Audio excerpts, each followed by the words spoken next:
Bonjour, aujourd'hui c'est le 13 mai, nous sommes dans le troisième jour après le confinement et nous continuons à porter des masques quand nous partons de la maison, quand nous rencontrons des gens, quand nous allons au supermarché.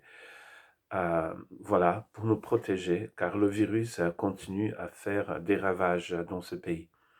Je voudrais méditer avec vous dans juste une petite phrase qui n'est même pas finie, dans Romains chapitre 2, verset 25, qui dit ceci: La circoncision est utile si, trois points. Dans la méditation du 12 mai, donc d'hier, nous avons parlé du problème du pédigree du juif dans cette église, dans cette communauté chrétienne de Rome. J'avais raconté la parabole, l'histoire d'un monsieur qui portait un chapeau et qui pensait qu'en portant ce chapeau, il allait devenir membre, allait devenir une personne en entière appartenant à sa famille. Elle allait défendre le nom de famille qu'elle, euh, qu'elle portait. Ou sinon, j'ai aussi parlé du marin, de cette personne qui avait un ancêtre qui était marin, et donc il pensait que par cela, il pourrait aussi lui être marin sans même rentrer une seule fois dans un bateau. Donc le chapeau, euh, c'était un symbole, et le fait d'appartenir à une certaine famille, par exemple, si vous êtes de la famille d'un peintre très connu, forcément, vous n'allez pas forcément devenir un peintre. Euh, vous non, parce que vous appartenez à une famille, la famille d'un peintre très connu. Les symboles sont très importants et vous allez voir que dans l'histoire religieuse des Juifs, il avait plein de symboles qui étaient importants. Dans la nôtre aussi, nous en avons les nôtres, mais cela ne suffit pas. Le symbole ici, dans Romains chapitre 2, c'est la circoncision, qui était quelque chose pratiqué par les Juifs, par les peuples hébreux depuis Abraham, et, euh, et cela marquait leur appartenance au peuple de Dieu. Tout homme mâle, donc tout mâle de ce peuple devait se faire circoncire à un certain moment de leur vie. Avec Abraham, c'était quand il était adulte. Donc ça montrait que chaque personne marquait par cela leur désir d'appartenir à ce peuple-là. Paul, dans ses lettres, va dire que la vraie circoncision, notamment dans l'épître aux Galates, est celle du cœur. Le souci ici, c'est le même que nous avons vu dans le chapitre 1.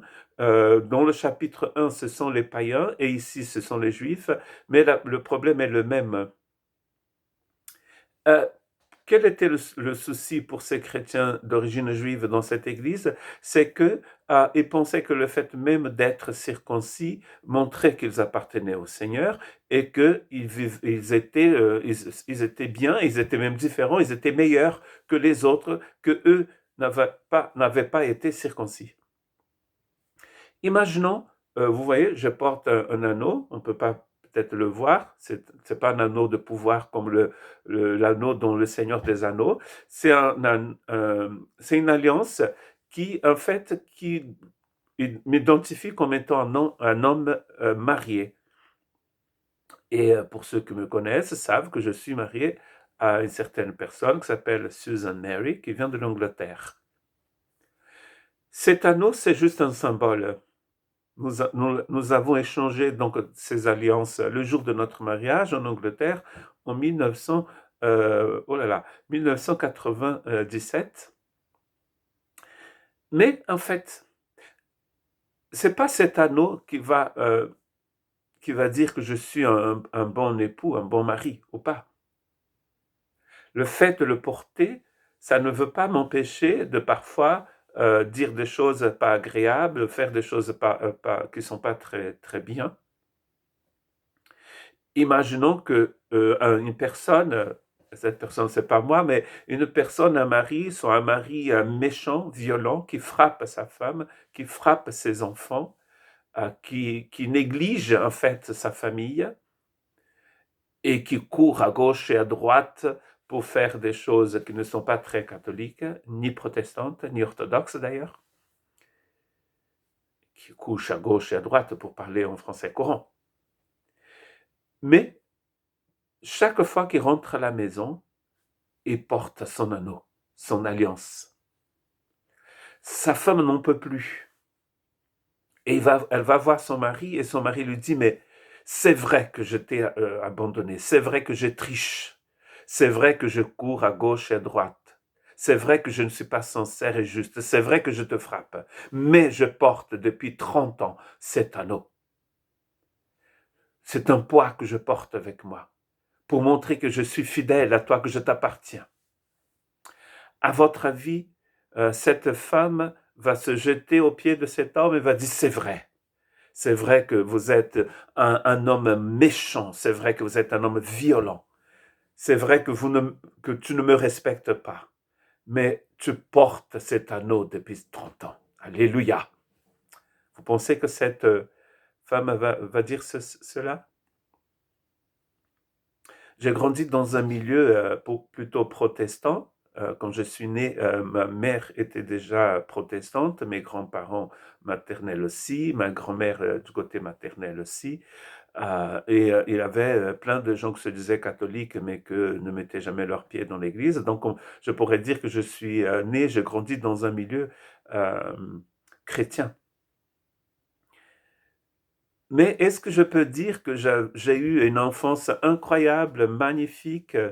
C'est vrai que j'ai pas eu une enfance très difficile jusqu'au jour où, bien sûr, mon père est décédé quand j'avais 6 ans. Mais ce que je veux dire, c'est que le fait que ma famille baigne dans un milieu chrétien ne voulait pas dire qu'ils étaient tous chrétiens. Je peux dire j'étais baptisé très jeune, mais cela ne veut pas dire que je suis un disciple du Seigneur, cela ne veut pas dire que je suis un bon mari. Le souci avec ces chrétiens dans l'église de Rome, c'est que ils se disaient, voilà, nous sommes différents des autres parce que nous avons été circoncis. Mais Paul dit, mais ce que vous faites n'est pas très bien. Votre comportement n'est pas comme celui du mari qui frappe sa femme, qui porte, c'est vrai, une alliance, mais il n'est pas un bon mari. Quelle est la différence entre les païens qui n'ont pas été circoncis et ceux qui ont été circoncis? Les païens qui vivent sans Dieu et les autres qui ont été circoncis, qui eux aussi vivent sans Dieu. Le fait d'avoir de faire partie d'un club chrétien ne veut pas dire que tu l'es. Seule la nouvelle naissance peut changer les choses. La grâce nous place justement au pied de cette croix où nous regardons ce Christ qui est mort pour nous, qui est mort à ma place, qui est mort pour moi, qui est mort pour tuer mon péché et la mort en moi. Et là, quand je reçois l'Esprit Saint de Dieu, je deviens un vrai mari, un vrai fils de Dieu. Et les symboles n'ont aucun sens s'il n'y a pas l'essence, s'il n'y a pas le cœur. C'est pour cela que dans ce texte, un peu plus tard, Paul dit la vraie circoncision est celle du cœur. La grâce nous met dans ce monde-là de la vraie circoncision, celle du cœur, où il y a un changement intérieur. Je porte, c'est vrai, une alliance, mais je porte cette alliance aussi dans mon cœur, entre moi et mon Dieu.